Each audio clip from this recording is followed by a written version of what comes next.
Now for a look at the day's top business news, and we're going to start with what was supposed to be an easy win for both Washington and Beijing in a long-running trade war.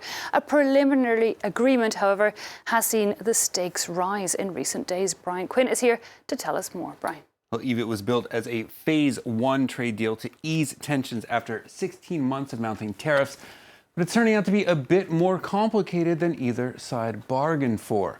China's insistence that American tariffs be removed as any condition of such a trade deal, reportedly leading the U.S. to increase its demands. Higher purchases of U.S. farm products, access to China's financial services sector, and protection of U.S. intellectual property have all been stumbling blocks on the way to a final trade deal. They're now likely to be part of the phase one negotiations. Donald Trump apparently of a mind that giving U.S. concessions without achieving core U.S. goals not a good deal. Here he is Tuesday. I'm very happy with China right now. They're paying us billions and billions. We'll be over $100 billion in the not too distant future. China never gave us 10 cents. And I told you I gave a lot of money to the farmers. If we don't make a deal with China, I'll just raise the tariffs even higher. Well, that threat of new tariffs from Trump sending Asian stock indexes lower on Wednesday. The Nikkei in Tokyo closing down around 0.2% as new data shows Japanese exports for October down over 9% compared to last year.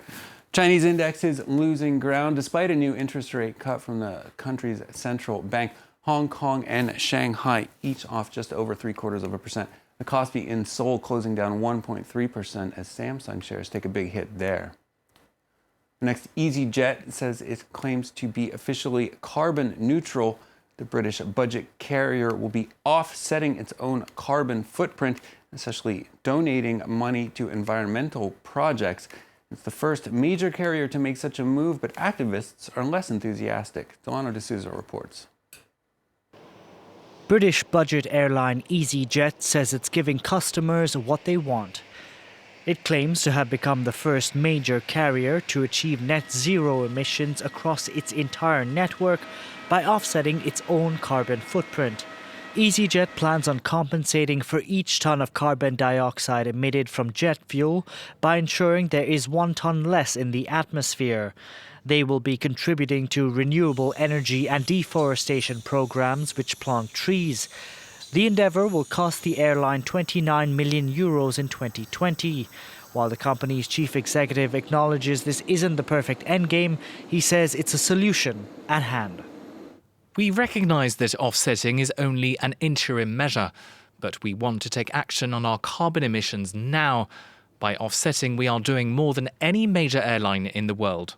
EasyJet's pledges have already been rebuffed by environmental groups.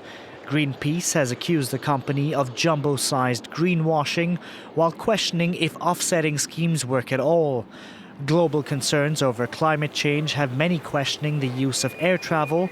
The aviation industry accounts for 2% of greenhouse gas emissions, a figure that's expected to rise as flight numbers increase.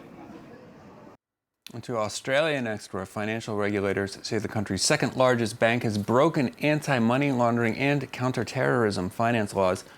Westpac is accused of 23 million separate breaches of such laws, each of which carries a potential maximum penalty of 21 million Australian dollars. That comes as the country's banking industry has been rocked by a series of scandals over the past year. The legal action brought by Australia's financial intelligence agency Austrac says the bank failed to report $11 billion in transfers from high-risk countries and convicted sex offenders. Westpac failed to carry out appropriate customer due diligence on high-risk transactions to the Philippines and Southeast Asia concerning known financial indicators relating to potential child exploitation risks. And finally, for business, a question of purity.